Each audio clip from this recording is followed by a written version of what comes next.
A'udzu billahi minasy syaithanir rajim. Bismillahirrahmanirrahim.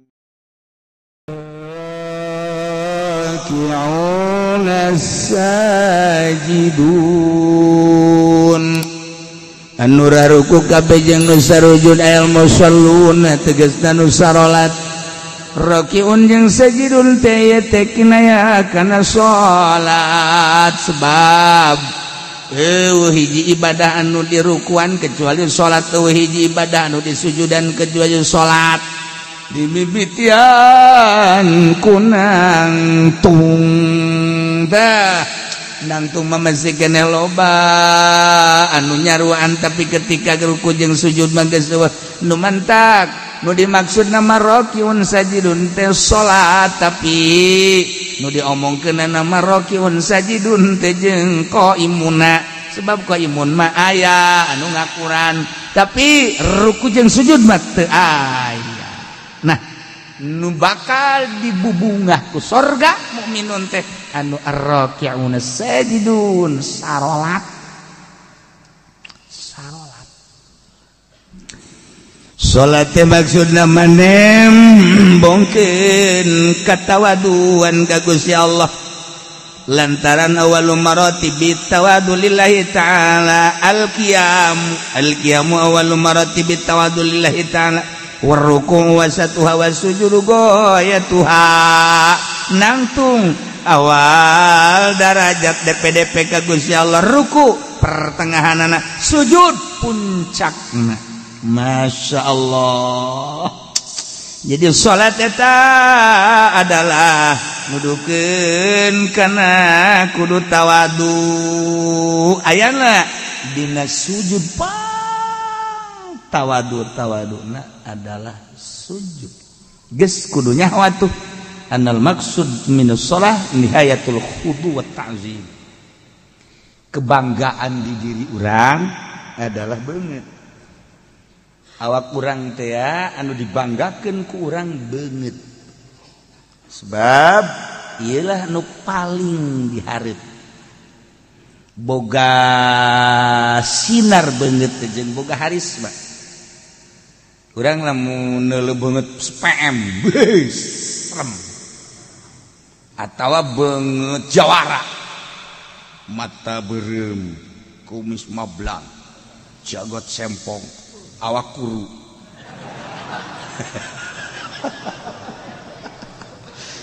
ceking teh eta kan urang sieun namun kuru jasa lamun lintuh jasa eta sieun. Tapi lo biasa-biasa mah awak kan teh sieun. Ieu mah kuru jasa tapi kumis gede sieun urang. Ieu jelema normal teh sieun. Morpinis. Sieun. Tah. Iya. Ya, jadi kebanggaan. Beungeut eta jadi kebanggaan. Jelema pangtakabur teh jelema nu teu daek sujud. Sebab ieu lah teu daekeun diantelkeun kana taneuh. Saat si kasep, saat si ganteng, saat si gelis, saat si hebat, tetapi manehanana daek wudu kemudian salat Allahu Akbar diperhatikan kan ku Gusti Allah nangtung awal maratibit tawadu rukunya na Masya Allah begitu sujud beungeut nu sakitu dimumule jeung mulyana tapi dia diantelkeun kana taneuh. Nu mantak panghebat-hebat nama orang lamun salat di kamar nu hebatna langsung antelkeunana kana taneuh. Di masjid mah pan kuari mah taneuh. Eueuh kuari mah marmer. Sakitu di marmeran kita teh kusu. Urang make samping pang bagusna pamer. Pamer teh urang kita mah tamer. Urang tamer nyana pamer. Urang mah tamer nyana mah pamer, pamere maksudna.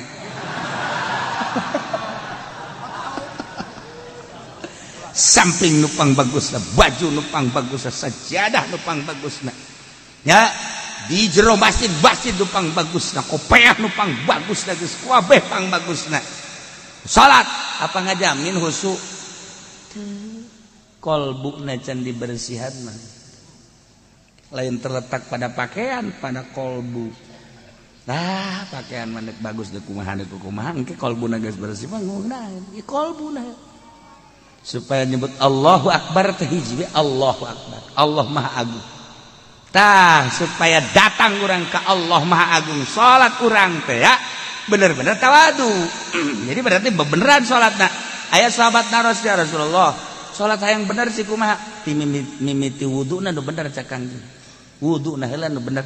Lamun wuduna bener salat teh bakal bener. Tu wuduna ge teu bener. Sakumaha papatong hisang. Ieu wudu teh salat teh wal bener.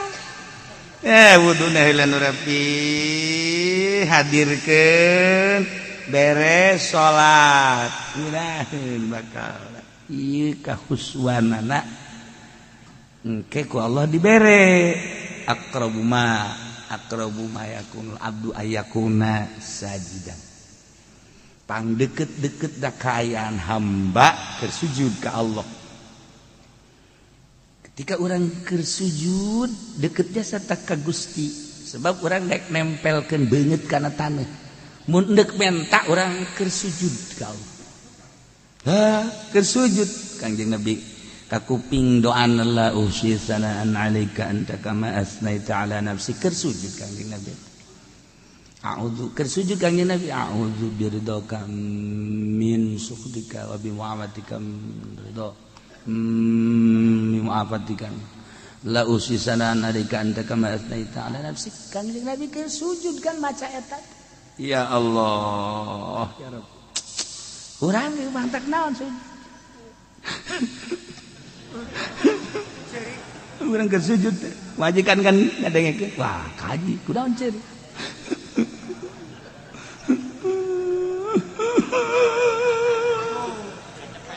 Majikan ge bagtara milu nya ge milu cerik.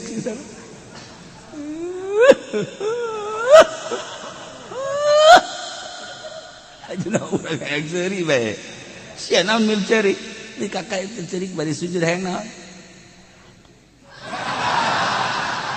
Goblok.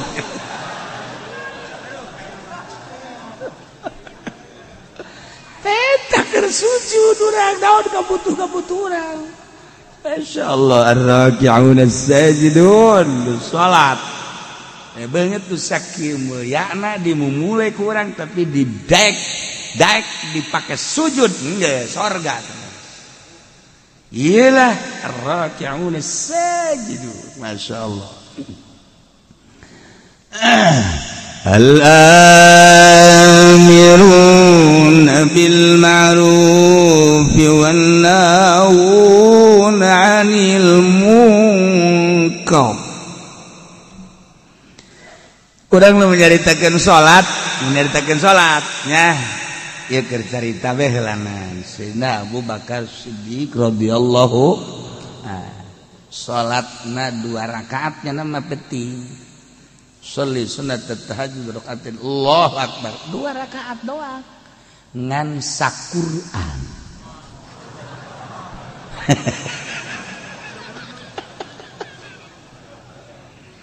Bismillahirrahmanirrahim.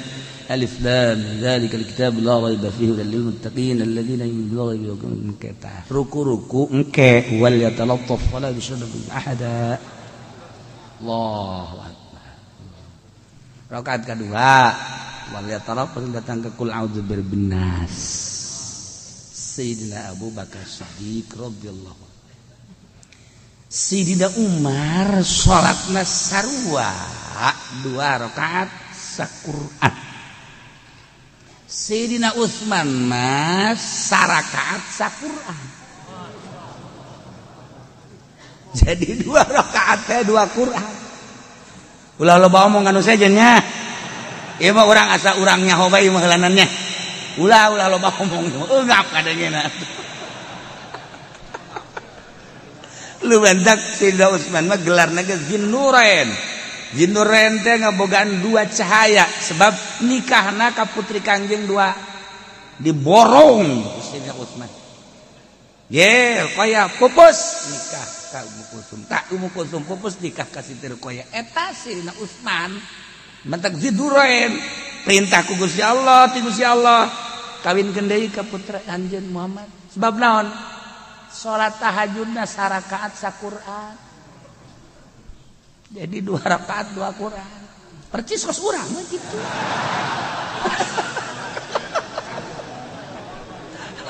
murigak bulu ngadengena ya Allah ya Rabbi nurin Masya Allah karim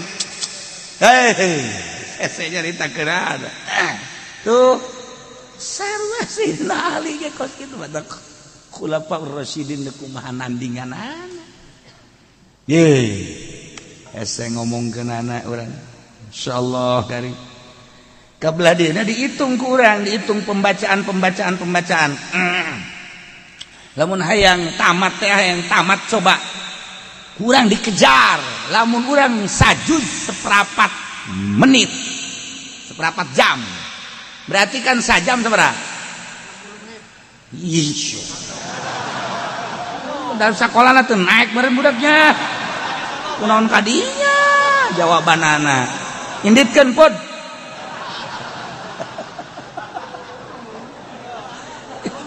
jadi berarti sajam seberapa 4 juz sajam 4 juz jadi lamun 60 juz teh ya lamun 60 juz sabaraha jaman eta keur dikejar ku urang teh saparapat jam nah lamun hayang rineh kan setengah jam urang sajuz teh setengah jam sok geura baca kurang setengah jam kula masuk ngitung cek aing maca Quran coba ye lamun dulu lamun saparapat jam wah bisa ngabuncal-buncal mus mun aya jelema bisa kan capek 20 rada deres setengah jam normal eta nu lancar setengah jam normal aing ngeunaheunana mah atuh sajam lamun sajam sajuz atuh berarti lamun hayang 60 juz 30 juz tambahan lah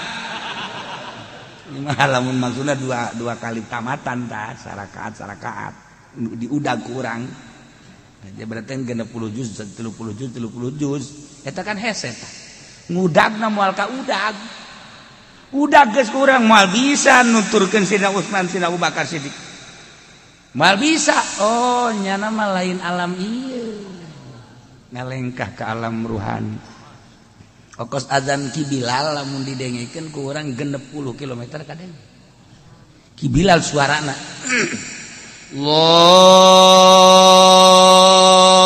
akbar Allahu akbar 50 kilo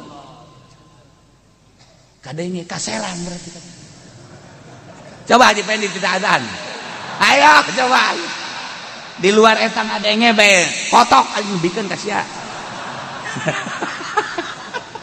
kotok batur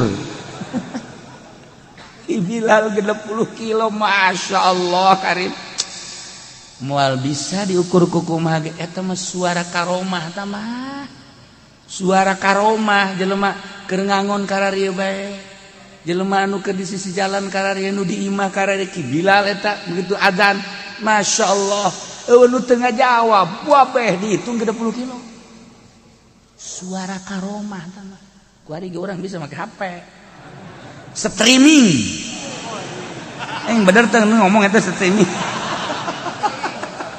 tama baju awewe streaming aduh Gusti Allah ieu keur carita karomah mal ka udah urang teh batu geus alam nang asaihun arraqiun sajidun aduh Masya Allah